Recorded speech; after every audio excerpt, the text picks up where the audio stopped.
from 50 Shades of Mom, and I am back with you today with another cooking video. Heather Larson asked me to do my pork fried rice. She asked me a couple of times ago, and I kept just kind of letting it slide by. So today I wanted to do this for her because I promised. So I'm going to show you guys what I put in it, and then I'm going to set the camera up on the tripod.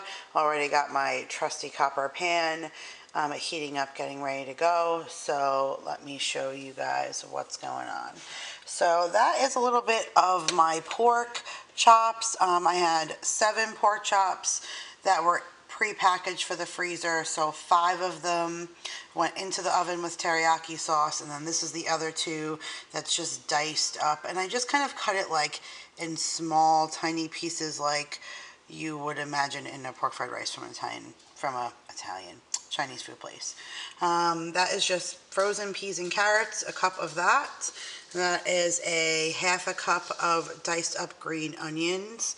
That is 2 cups of your choice of rice, whether you like jasmine or basmati. I don't really have a preference. Sometimes I do it with brown rice, really just whatever I have in the house. This olive oil is really just out here because I'm going to coat the bottom of the pan just a tiny bit when we're sauteing and cooking the pork. But this oil is super crucial to making any kind of Chinese food. It goes very far. You could see like there's not a whole lot in the bottle. I'm going to finish what's in here today. Just coats the bottom. And that's all you need. It's very powerful. I've had this bottle forever because it takes a really long time to go through it. But this is really what kind of makes things cohesive and taste a lot like Chinese food, as well as this. This is oyster flavored sauce. Now I know, don't say like, ew, I don't like that. My husband's allergic to seafood, so I don't cook with anything that has actual seafood in it. This is just what they call this, but even if you look up on Pinterest, any chicken and broccoli, anything like that calls for like a tablespoon of this. It really just, it's unbelievable how much it makes it taste like a Chinese food place. I do just 2 tablespoons of some Kikkoman soy sauce, and then this is Saucy Susan. I've mentioned it in a video or 2 before. This is like a very similar to a duck sauce, so you do not need Saucy Susan. You just need anything that is like a duck sauce base, and you only need a couple of tablespoons of that. All these 3 things are just kind of to keep the rice a little wet. So I'm going to set this up and we're going to get cooking. Okay guys, definitely feel my pan is good and hot here. This is actually a little bit more olive oil than I would like to have put in here. I did not measure. I just kind of went to drop it in there.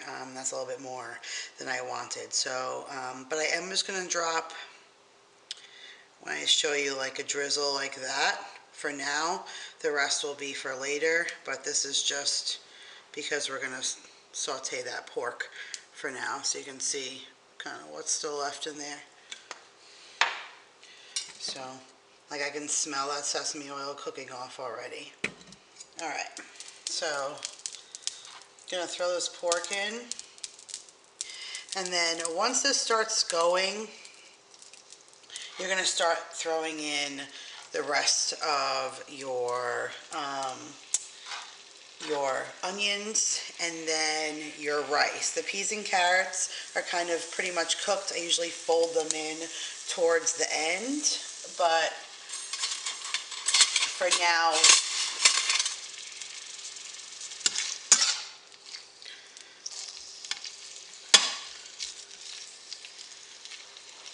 alright guys, I'm going to let this cook down, and then we'll come back when it's time to start throwing in the rest of the ingredients. Okay guys, so most of our pork is pretty much cooked through, as long as you don't really see any pink. I mean, it is going to continue to cook with the other stuff that's in here, but I'm going to put in those green onions. Now, I always buy green onions, and then, like, these ones were frozen ones, because, again, it's going to cook, so whenever I have green onions that are getting towards the end or something, I'll just throw them in the freezer, and I always pull them out for things like this. So this is all this really needs. Now I am going to throw in a little bit of butter, very similar to doing rice-a-roni. It's a great way for the rice to get a little brown on it. Yes, there's still oil and stuff in the pan, but the oil will make it fried and crispy. The butter is going to help mix with the oil and stop the rice from turning brown and like fried.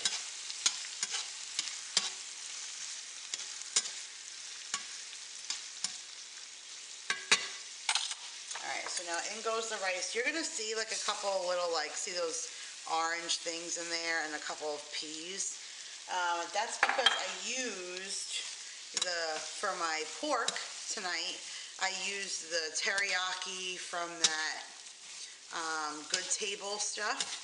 And it came with rice. It's not what I normally get from the store. I got confused when I bought it from Dollar Tree. Not that I wouldn't use it. The teriyaki glaze was really good, and that's what is on the pork right now. But the Good Table stuff that I normally buy is like sauce and breadcrumbs, and it's more of like a topping, more of like a shake and bake kind of thing. This was more of like a hamburger helper. So I just used the rice that was in here, but again, you guys can use whatever rice you want, but you're seeing the little flecks of the stuff that came in it. But normally I would use just any plain old rice in here. So I'm going to give this just a couple of minutes to brown, and then we'll come back when we cover it with water. Okay guys, so there's a nice little crisp on here. If I was making like a regular chicken kind of rice-a-roni, I would probably do more of like a broth here. But being that I'm trying to just stay more with the oriental flavor, I want to bring out just the sesame oil. That's why I'm going to add a little bit more sesame oil at the end when we fold in like the soy and the oyster sauce. So nothing but water right now to cook the rice.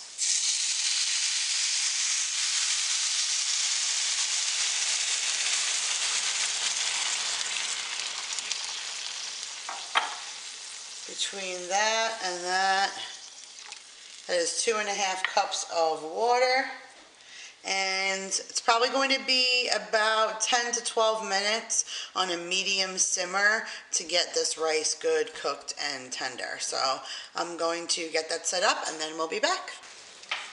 Okay guys, so our rice is good and tender, and there's just a tiny little bit of liquid here at the bottom just so it's not sticking.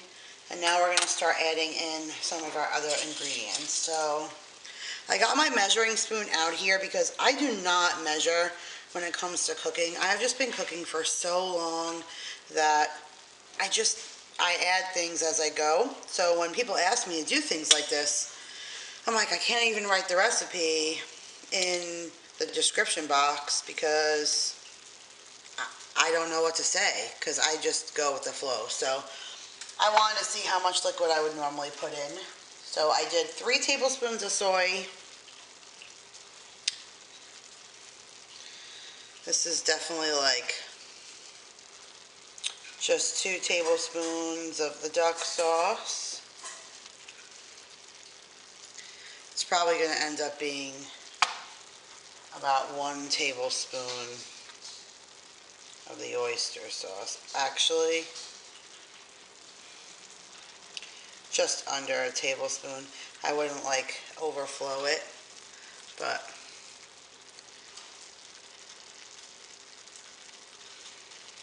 I did like 3/4 in this nice size container, and I still have enough in here to probably do another one still. And then inside is going to go my peas and carrots. And we're just going to mix this all together. And then that's it, guys. I only maybe let it stay on another roughly maybe 5 minutes, just so that all those flavors that we just added, the soy, the duck, the oyster sauce, again, does not taste like oysters, all those things, just letting them kind of all come together. I do stand here though. I definitely don't leave it unattended for 5 minutes because there isn't a whole lot of fluid in here. So if you don't babysit this, it's going to either dry out or burn and stick to your pan. Now this is my trusty copper pan. Nothing has stuck to this thing yet, you guys should check out my video. I'll put a card up top for when I did a review on this pan and made the chicken roll-ups in them. I really haven't found anything that doesn't work in this pan, but I am finding one downside. I'm cursing myself right now for using this kind of spatula. I need to invest in some wood or some rubber, extra rubber stuff, but the copper stuff seems to chip off at some point, so I'm noticing around the rim here for me, like tapping things around here, or some scrapes from me using like, you know, a roughed end spatula, so I have to be a little bit more conscious of that. I don't want to ruin this, but I don't feel like this pan was super expensive. So if I had to buy one once a year, I still think it would be worth it for the amount of money I have saved in food that has not burnt and stuck, and soap and Brillo and all the things I have done to my pans to keep them from looking icky. Alright, so that's it. I'm gonna keep mixing this for another minute or two, and then I'm gonna plate everything and we'll show you what our dinner looks like. Okay guys, so that's it. That's the finished product, pork fried rice. I did drizzle a little bit more of the sesame oil on top when I put it in the bowl.